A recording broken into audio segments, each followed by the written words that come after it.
जय Hind friends. Current affairs की series में आज जिस टॉपिक के साथ हम उपस्थित हुए हैं उस टॉपिक का नाम है एग्रीकल्चर से रिलेटेड, और एग्रीकल्चर से रिलेटेड वो टॉपिक का नाम है भारत में विभिन्न कृषि क्रांतियाँ। कभी कभार आप सुनते होंगे और आपके एग्जाम में पूछा जाता है कि ऑपरेशन फ्लड या श्वेत क्रांति किससे संबंधित थी।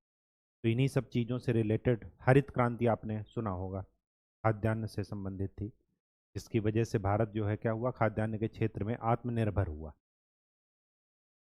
स्वाभाविक सी बात है कि हर एक क्रांति एक अवसर लेकर के आई, और वो अवसर एक संकट के समय में आया। जैसे जब भारत जो है पाकिस्तान पर आक्रमण पाकिस्तान ने भारत पर आक्रमण किया और भारत ने उसका मुंह तोड़ जवाब दिया, जिसकी वजह से जो विश्व की सुपर पावर हैं उनका संतुलन बिगड़ा। उन्होंने भारत पर क्या कर दिया, बैन लगा दिया, खाद्यान्न देने से मना कर दिया।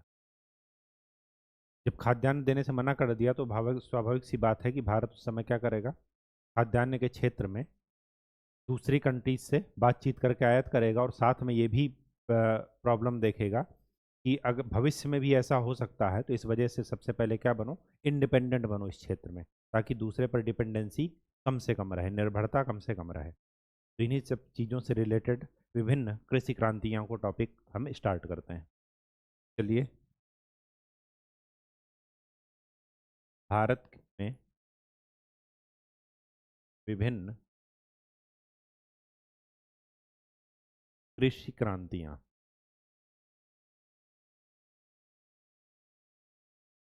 एग्रीकल्चरल रिवॉल्यूशन भारत में कौन कौन से हैं। पहला है हरित क्रांति। हरित क्रांति का मतलब इंग्लिश में लिखेंगे ग्रीन रिवॉल्यूशन। ये किससे संबंधित थी, खाद्यान्न से संबंधित थी, खाद्यान्न उत्पादन से संबंधित। लगभग ये शुरू हुई थी 1967-68 के आसपास। हरित क्रांति के जनक भारत में कौन थे, वो थे doctor M S. Swaminathan. M S. Swaminathan report भी आती है, जिक्र आता है, जो एमएसपी हैं, मिनिमम सपोर्ट प्राइस, वो जो है जिसकी वजह से किसान आंदोलन करते हैं, तो किसान बार बार यही कहते हैं कि एम.एस. स्वामीनाथन रिपोर्ट को सरकार लागू करे। तो उसके बारे में भी एक बार देखिएगा, इकोनॉमी में मैं आपको बताऊंगा। हरित क्रांति, उसके बाद आता है श्वेत क्रांति। इसको कभी कभार ये भी बोलते हैं ऑपरेशन फ्लड।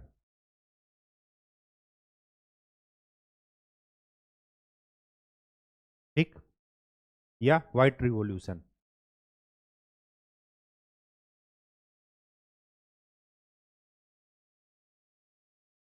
ये किससे संबंधित थी, दुग्ध उत्पादन से।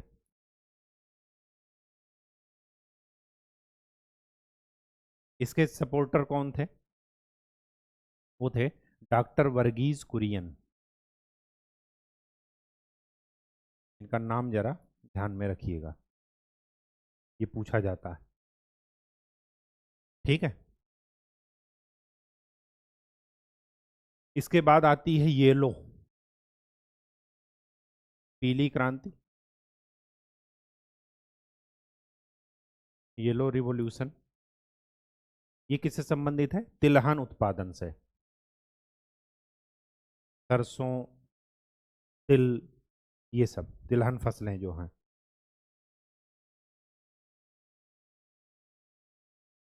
इसके बाद ध्यान रखिएगा, भूरी क्रांति, ब्राउन रिवॉल्यूशन। ब्राउन,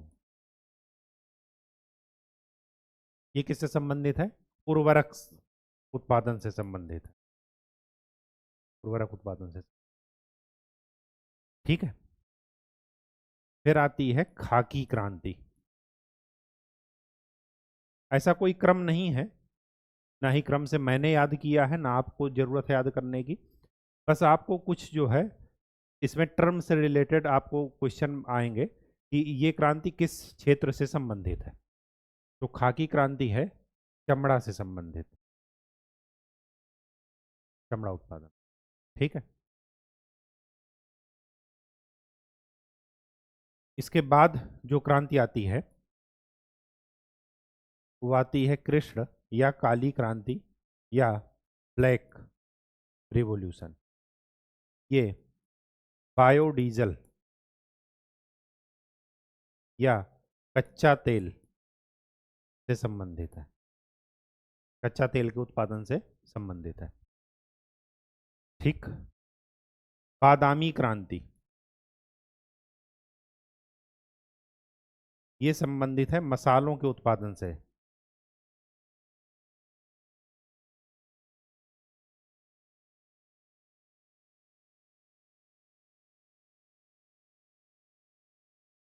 फिर है रजत या सिल्वर,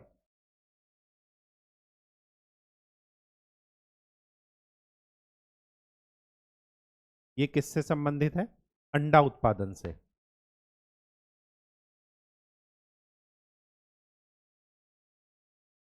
अंडा उत्पादन से संबंधित। फिर कौन आ जाएगा? लाल क्रांति। ये दो एरिया से संबंधित है, एक तो है टमाटर उत्पादन से और दूसरा नॉन वेज में है मांस उत्पादन से।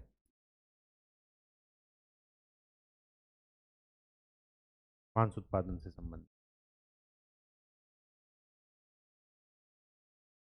इसके बाद आ जाएगा, लाल क्रांति हो गया, रजत क्रांति, बादामी। फिर आ जाएगा अमृत।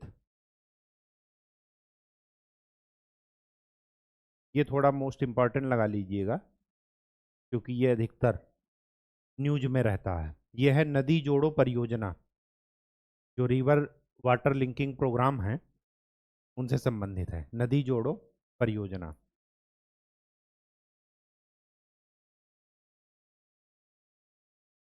ठीक। गुलाबी क्रांति,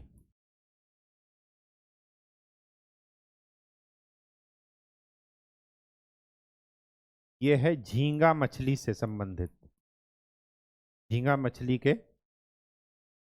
उत्पादन से संबंधित। मतलब ये जो है झींगा मछली का उत्पादन इस क्रांति के द्वारा बढ़ाया गया।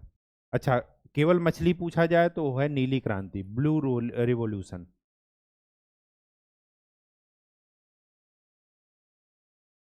ये किससे संबंधित है? मछली उत्पादन। ठीक। गुलाबी हो गया। अब है गोल्डन, सुनहरी।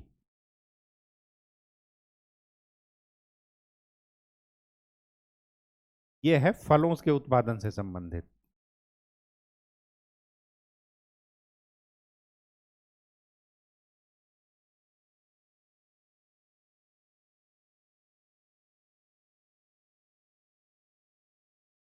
गोल्डन। और अगर स्वर्ण क्रांति पूछा जाए, सुनहरी है फलों के उत्पादन से संबंधित, और स्वर्ण क्रांति किससे संबंधित है? बागवानी से, हॉर्टिकल्चर।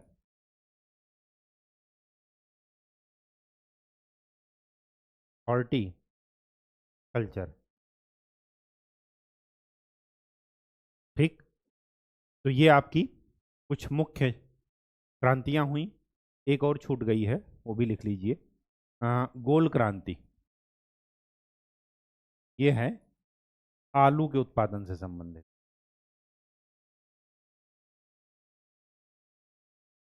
आलू के उत्पादन से संबंधित दो तरह के क्वेश्चन बनते हैं। एक तो डायरेक्ट आपसे पूछ लिया जाए कि ये क्रांति किससे संबंधित है, दूसरा मैच ऑफ द फॉलोइंग, एक तरफ क्रांतियों का नाम लिखा रहेगा, एक तरफ उनसे संबंधित क्षेत्र लिखे रहेंगे। तो ये चीज़ें जो है अधिकतर पूछी जाती हैं।